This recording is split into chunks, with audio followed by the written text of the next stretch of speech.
Welcome to Distribution Talk with Jason Vader, the show where we dive into the stories, struggles, and solutions from business owners and thought leaders in the wholesale distribution market. Hey friends, Jason here. In this episode, I had the pleasure of catching up with Seth Gordon. He's the CEO at Glacier Supply Group, based here in the beautiful Pacific Northwest. And I've had the pleasure of spending a lot of time with Seth over the years, doing a little coaching with him. But it's just been fantastic watching his journey. I mean, he's really taken that organization to a new level, really built it so that it's poised to grow. I mean, that's just, again, listening, you'll hear it in the episode, but he's just got such a great head on his shoulders, and he knows where he wants this to go. And he's got a lot of tools around him and a lot of really great people around him that have bought into the vision. And a lot of that, was really galvanized by their adoption of the EOS, or Entrepreneurs Operating System. And he'll talk a little bit about that in the episode as well. But as I said, it's been really amazing watching him transform in his leadership career and, see a lot of the different things that an entrepreneur can become. And I think that's the thing that's most attractive is just, what can you become when you become the leader of one of these distribution organizations? So I thoroughly enjoyed my conversation with Seth, and I hope you do too. This episode is brought to you by my friends at Moblico. Your customers and employees spend 30% of their waking day on their mobile devices. From custom mobile apps to robust mobile messaging solutions, Moblico provides the most comprehensive end-to-end mobile communication and outbound marketing solution to the wholesale distribution industry. In a recent conversation with someone using their beacon technology, she described sending an instant request for a Google review after someone visited the showroom. Even better, what do you want to tell customers when they enter that showroom? This is the power of mobile communication. If you've been curious about how mobile technology can help your company or are looking to upgrade your current solution, check out what Moblico has to offer at www.moblicosolutions.com. That's MOBLICO solutions.com. And be sure to let them know you heard about them on the Distribution Talk podcast. Well, hey, Seth, welcome to Distribution Talk, man. It's always good to see you and, catch up on what you've been up to. So thanks for coming on. Yeah, what a treat, man. Great to catch up, Jason. Appreciate you having me on. It's kind of one of those long-time listener, first-time caller situations. Yeah, looking forward to it. Yeah. Nice. Well, I appreciate that. And why don't we jump right into, your background, how you got really pre-distribution and the whole thing. Why don't you give us a little history lesson? Yeah, absolutely. So went to college in upstate New York for business. So business degree, and, out of school, got into the finance world, and I was on the trading floor at a bank for about 9 years. So picture, one of those people you see on TV, they've got, 6 screens and just kind of buried in spreadsheets, buried in numbers, and really focused on, trading interest rate derivatives. So yeah, much different than what I'm doing today. Definitely so. But sure. Yeah, and I think early on it was a really, really exciting time. I think I learned a ton, especially around, risk management, what's involved in that. Learned a lot of lessons just, from a practical, I think, business and finance standpoint. And but ultimately wasn't my calling for the long run, and so shifted gears a little bit later. Well, you put in 9 years. That was pretty darn good. Yeah, you gave it the best shot possible. What was your day like? I mean, you're talking about long hours, or what was that day like? Yeah, I think, on the trading floor, it's pretty consistent because it's really market hours driven. Okay. For a while, I was working in San Francisco. That's where I met my wife, and was working East Coast hours. So you'd be at my desk by 4 a.m. And, at that point, really kind of getting things ready for the day. And then every morning at, it's 5:20 West Coast time, there's always numbers that are published. So it's always, okay, what are the new home sales? What are, different CPI data, which is obviously extremely relevant today. So, those are typically events that are really going to move the market. And so a lot of what our time was spent was, just preparing, making sure our risk is where we want it, reaching out with customers to prepare for the day. and then focus on those numbers because there's a lot of shift in the market at that point. So, and then from the rest of the day on, fielding calls from our customer base to price certain trades for them. And that whole time, we're managing a portfolio and really looking to manage that risk, right? So as the market's moving, we've got to understand our position, how things changing in the market impacts that from a dollar standpoint. Mm-hmm. And then all throughout the day, it could be someone that's looking to hedge a loan that they have. So it could be a bank, it could be HVAC distributor that's got a loan they're trying to hedge a cap or a floor. I can't remember ever actually trading with a distributor, but anyone looking to hedge risk in the interest rate market, but a lot of hedge funds as well. So that was, folks that are just basically placing bets on the market. I think it's just really interesting, that you have that background and that perspective that, many people don't in your position, and that work in the distribution field. There's just, there's a lot to that I think you probably brought along with you that actually have really helped you in your career now. But speaking of that, how did you transition out of that world into good old HVAC distribution? Yeah. So you're saying it's not a natural transition, I think is what, yeah.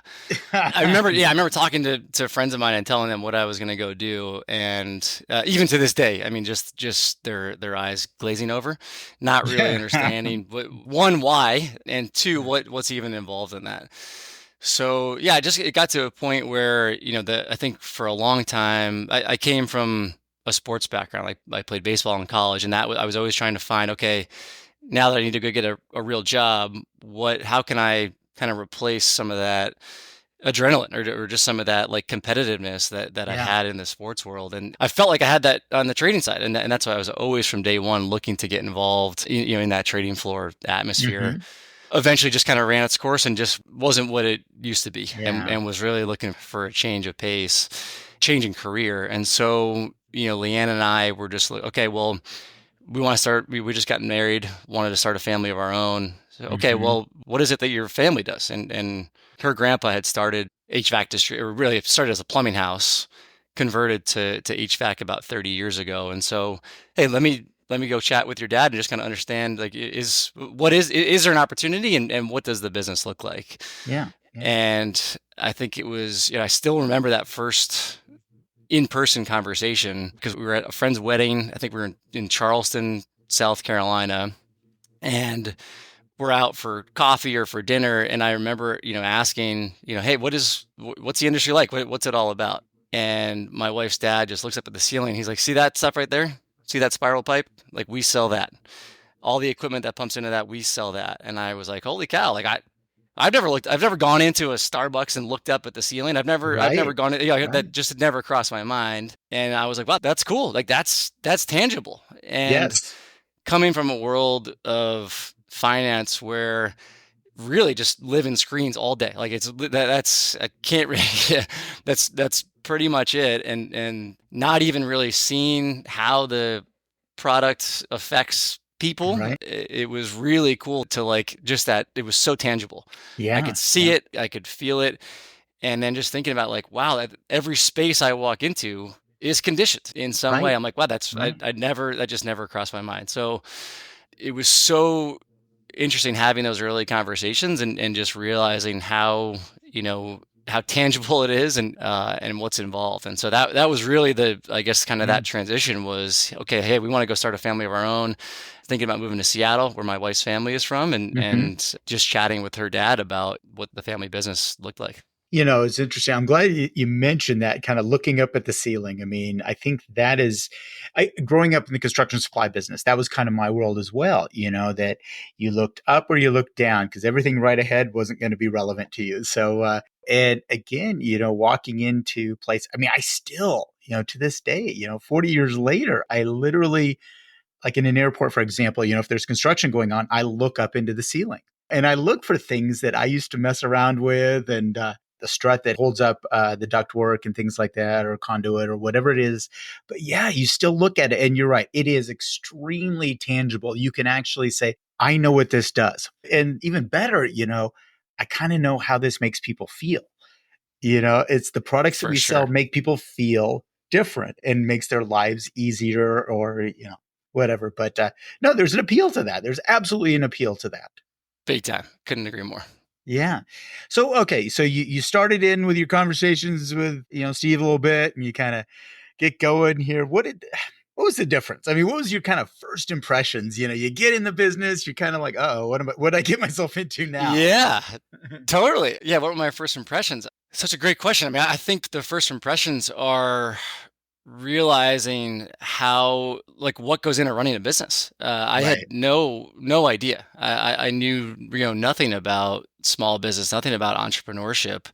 And to look at like what goes into actually delivering product to a customer, how many people are involved in that whole chain, and just the amount of coordination that goes into that just was astounding. And I think the team atmosphere, that was something that in the finance world, not a lot of it's really everyone for themselves. Like that was my Yeah. experience, is that it's very much everyone's kind of looking out for themselves, not a whole lot of teamwork, and recognizing to do this well, to do what we do well, like in HVAC, is like you see branches that are so tight together, so well united. Like they serve their customers the best. Like those are the most successful branches. Same with inventory, same with purchasing, AR, AP. So recognizing like, okay, wow, this is, to me, this is about like, how do we organize all this human energy that we have within a business? And I never had any appreciation outside of being before working in a small business for how challenging and difficult, but yet rewarding that can be. And I think those were some of the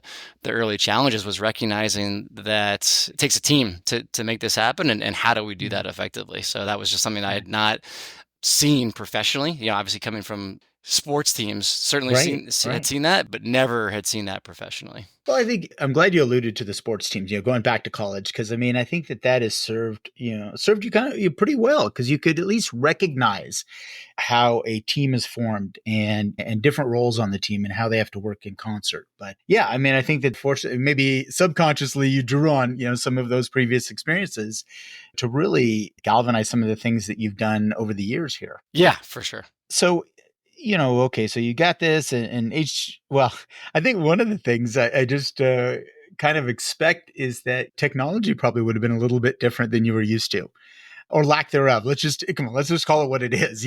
Sometimes in a family business, it can be a little frustrating coming from the world you were in before to how do these guys know what they're looking at?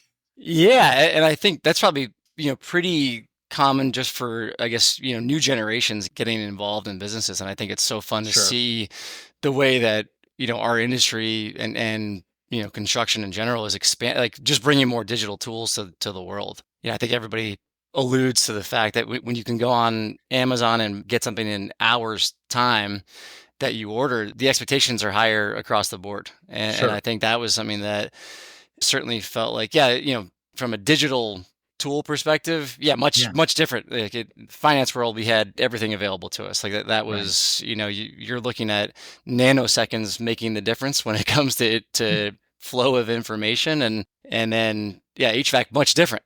Just the much different side. So I think that was for me something that obviously very comfortable. I think our new generations coming up just going to be much more in focus on the digital side, and that was something that I thought, okay, this could be a fun way for me to learn or contribute, because it was a struggle for me to figure out, okay, well, I don't know anything about HVAC. How can I even really help? What can I really do to contribute to the business?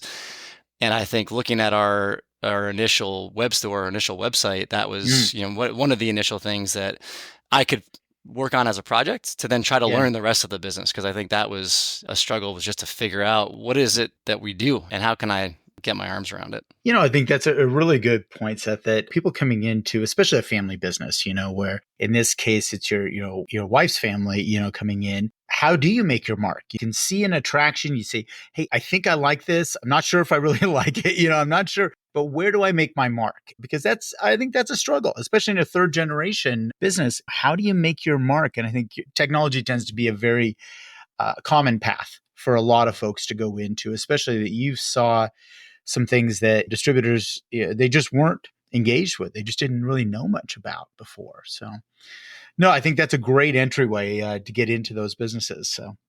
So you got into the business, you've been in there for a little while. You started to, okay, I kind of get the gist. I know I kind of see what I'm doing here. I see, but then the flaws started to come forward, the things that you maybe needed to say, I think we need to change this a little, at least a little bit if we want this to be an ongoing entity, there's got to be changes. I mean, we have to change with the times, not only in the e-commerce space. And I think that's a great place, but then structurally, I mean, the organization, again, it's been around for a long time, but in order to grow, and you've got some hungry competitors out there. You got some folks that are really, starting to move and groove. So what were some of the things that you all saw that you needed to change in order to kind of get there? Yeah, I mean, I think it's, you're looking at it at any business, it better look a lot different 10, 20 years from now. I think that the companies that you don't see today are the ones that didn't change. And so I think, managing change, just to hit on that, I guess, before we get into any specifics, but just managing change, I think, is so difficult because it's human nature, right? Like we want things to be the way that they've always been. It's comfortable. But and as soon as things start changing, that's when fear gets built up. That's when kind of that cocoon that we've surrounded ourselves with, and again, just human nature gets really challenging. But we have to, right? We have to adapt, and that's what makes businesses be able to last for, generations. So we've tried to really spend time on the why, and certainly not great at this, but we're getting better. Is just talking through why we're making certain changes, and it's with that longevity in mind. Yeah. So in terms of what specifics we did, I think over time really learned that part of my trading background was really focused on the systematic side, and so I had for a long time realized I wasn't very good at what I was at my job. Like I was most of the trading decisions that I would make were the wrong ones. But I also looked around, and like 98 of the 100 people I knew were doing the same thing. We were all making terrible decisions. Like, how is it possible that we were all picking the wrong side of the market? And so I stumbled across what's called systematic trading. And basically it's a way to create a system that then makes all the decisions for you. So you do all the research and you kind of back test these systems. How would they behave in different markets? And then you come up with the system that then you just follow and execute what it tells you. And I think that kind of system mindset gave me a little bit different perspective on how I really wanted our business to operate, and just seeing the benefits that could come from trying to, there's just regular cadences to what we do. It's how we set goals for the quarter, for the year, for multiple years, and how we meet as a team, or all of our teams, right? We've got so many teams, we're geographically spread out. How do we meet? How do we harness, like we talked about a little bit before, how do we harness all that energy in the company? Right. And I think that was the biggest thing that eventually I could pinpoint was, okay, wow, like that is the biggest challenge of leadership. How can we find a way to create a system to help us do that? Because that is, there's so much that goes into that.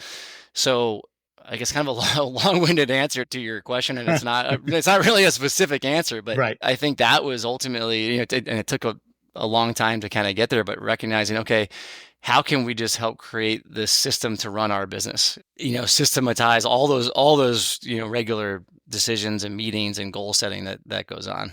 Seth, it's really, I mean, I kind of gather where you've gone with this. I think it kind of goes to that, old adage of you want to work on the business versus in the business. And I think that at least that kind of describes kind of building that structure so that you can work on the business, and I think too many times, and this is just, again, my opinion, but again, I've been around this a little while. So I see too many owner operators that they are just so in the business, in the weeds. I mean, they get in there and they get stuck.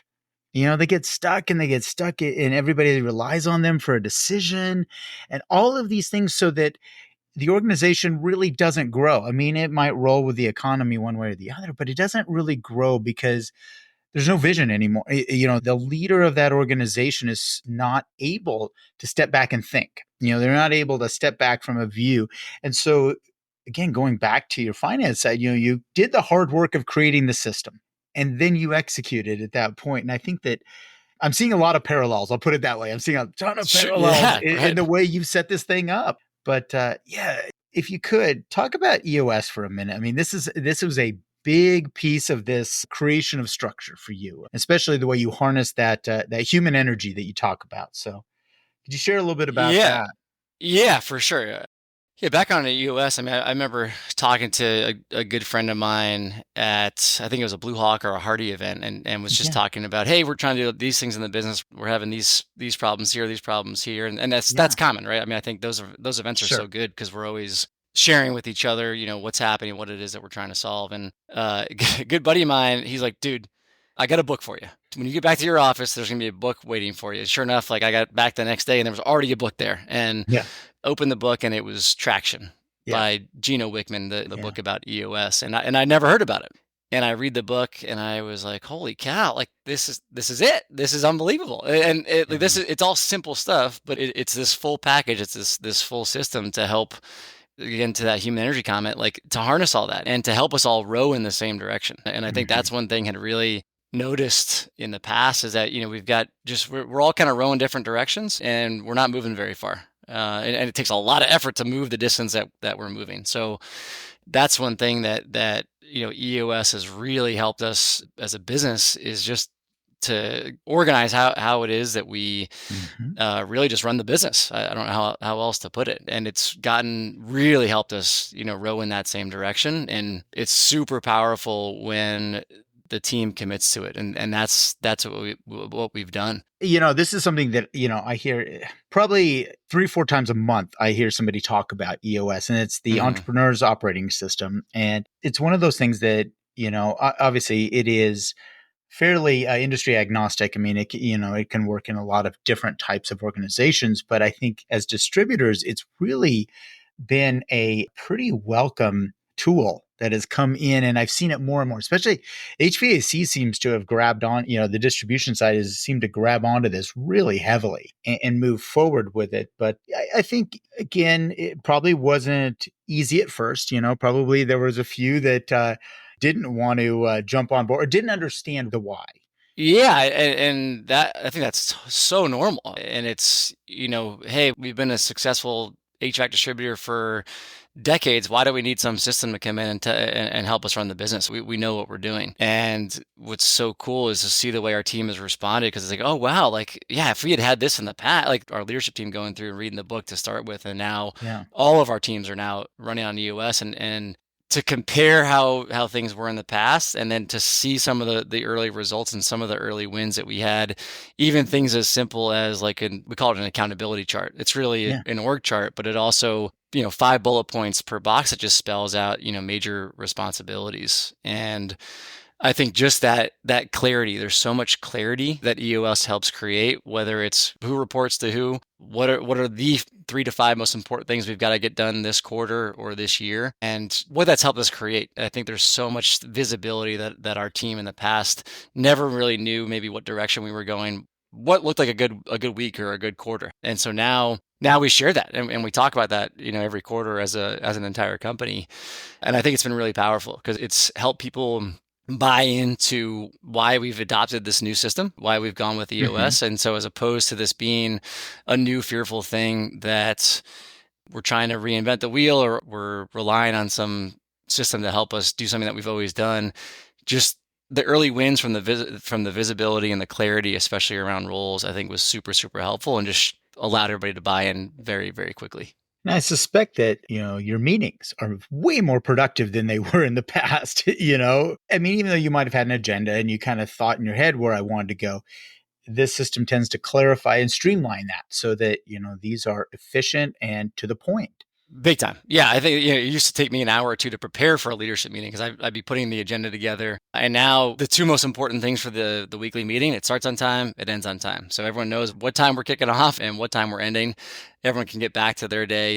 And there's software as well that Hmm. helps track, we call them to-dos. So tracks action items that come from Hmm. meetings, helps track, issues lists. It just has a place for everything. So when something comes up during the week, instead of me having to call Jason, call you 5 times for the Hmm. 5 things that came up, I can put them on the issues list and then we can talk about them as a group and collaborate to help solve those. And so it leads to overall less meetings and kind of less of the need to check in. I think you've kind of alluded to this, but I just kind of wanted to clarify. I see, the meetings are getting better. The team is galvanizing. They're kind of going in a direction. What does that do for Seth personally? I mean, what does that do for you? What have you found have been the greatest benefits to you as the leader of that organization? Yeah, well, what a great question. Yeah, I mean, I feel super spoiled as a leader because I get to stand on everyone's shoulders. And as a result of this, there's so much that now happens in the business that I don't know about.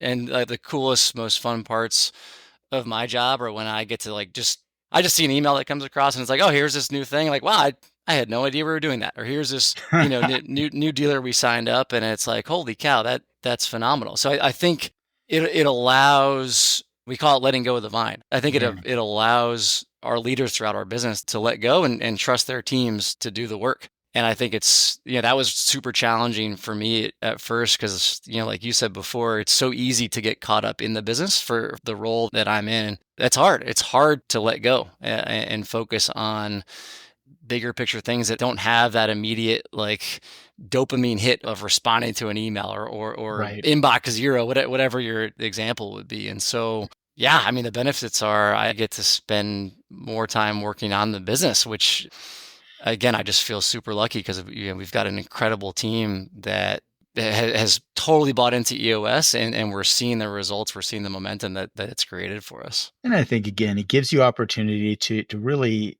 look at where you're going, really that vision side, but also, look at opportunities out there. Because I think, again, when you're in the weeds, you miss that. You don't get to see those opportunities coming up, whether it's acquisition, whether it's expansion, whether it's new product direction or something of that nature. You can't see it. You just can't. If you're in the weeds, you don't get to see that. So, yeah. If we could switch gears here, you had mentioned this earlier, a Blue Hawk meeting. You've become very involved with Blue Hawk and, Blue Hawk being the, I don't want to say buying group because that's just a terrible name sometimes for right. these things. Yeah, the cooperative. Co-op, yeah. Yeah, the cooperative, of distributors. Could you share a little bit about your experience around getting involved with this cooperative and really what did you gain from that?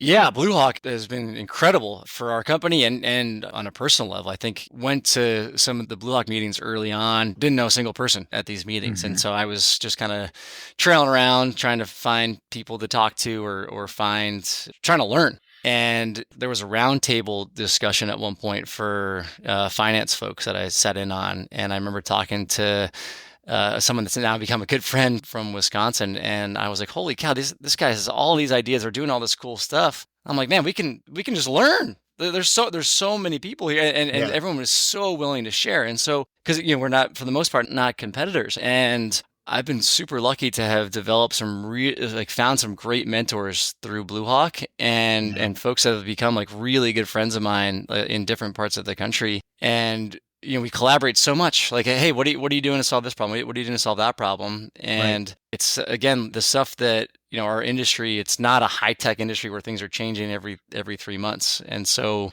we're all trying to raise the bar. We're all trying to get to the next level of our businesses, and how can we help each other? And that's what Blue Hawk has been for me and for Glacier. It's been like, wow, what a great community. And it really is a special culture. And I credit, Lance and the rest of the Blue Hawk staff for creating an incredible, not just for the staff itself, but for all the distributors, and to learn and collaborate and just share best practices. And so that's what Blue Hawk has been to me, has been the best resource for us to network and to learn. And just like our own business, just create really, really meaningful relationships. I think a lot of people, when they think about these cooperatives, the first thing is rebate. That's kind of the first, first attraction, or just the first thing, or the only thing they think about if they're not involved with these.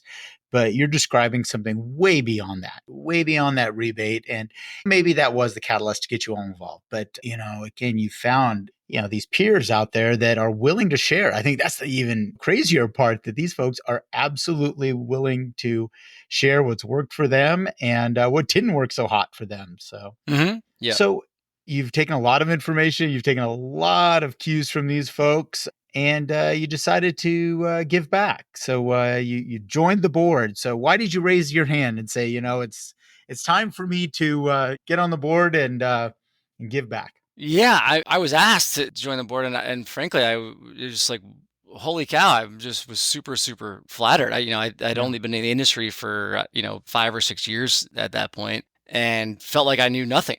And still oftentimes feel that way, right? But it's like Sure. talking to every Blue Hawk event, I just show up with a list of 20 questions and certain people I wanted to go ask those questions to. And maybe I guess I was the squeaky wheel that someone said, hey, yeah, he really cares. I mean, I guess that's the best way I can put it. So I guess that was kind of the way I put my hand up. Maybe it was unintentionally, just being the annoying guy running around asking everybody all these questions about how they run their businesses. And so, yeah, I mean, getting the call to be asked was like one of the greatest professional honors. I couldn't believe that was something that was being thought of. And then to be in the room for the first board meeting, I think it's easy to be in a leadership role and think like, oh, maybe I don't belong.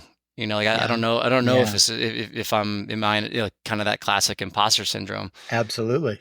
And then sitting in that first board meeting, I was like, wow, like these are my people. Like this is it. And everyone in the room so committed to their own business and so committed to Blue Hawk. And really, to me, a huge inflection point just in terms of my own professional development. So yeah, awesome, huge honor, and was super flattered to be a part of it. And yeah, I think this is, I'm winding down. It's been almost the end of the 3-year term here, but yeah, been just a huge honor to be a part of that and to help the co-op as we navigate, a pretty interesting time, especially when it comes to the, overall consolidation of the industry. Absolutely. And I think about this stuff, Seth, that, I've been around these groups a long time, and seen kind of the advent of them when they actually started to come into prominence early in my career. And it absolutely requires people like you, people like you coming in. And I understand that not feeling like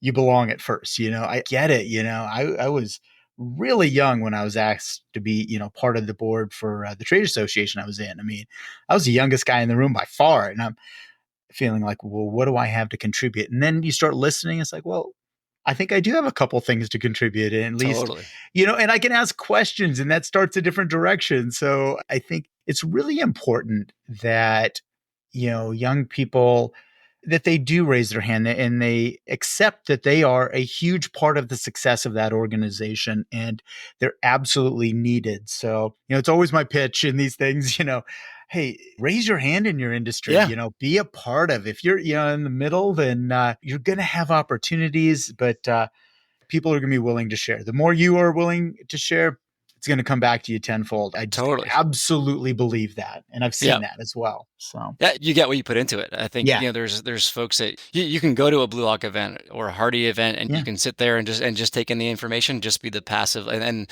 there's value to doing that.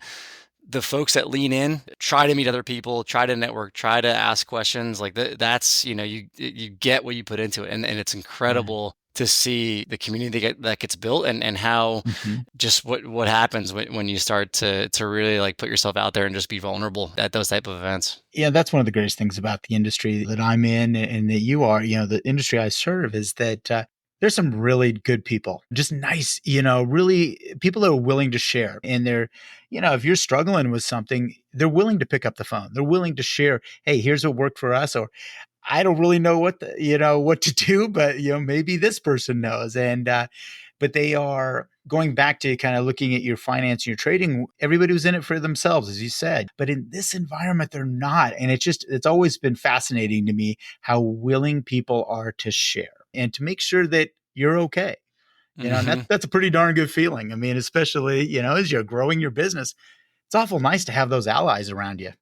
Yeah, well, and you've got lots of experience with this, but yeah, it can be a lonely place, right? Like running a business can be a lonely place. And so, yeah, having a group, having mentors, advisors, good friends, like people to lean on, yeah, super, super critical.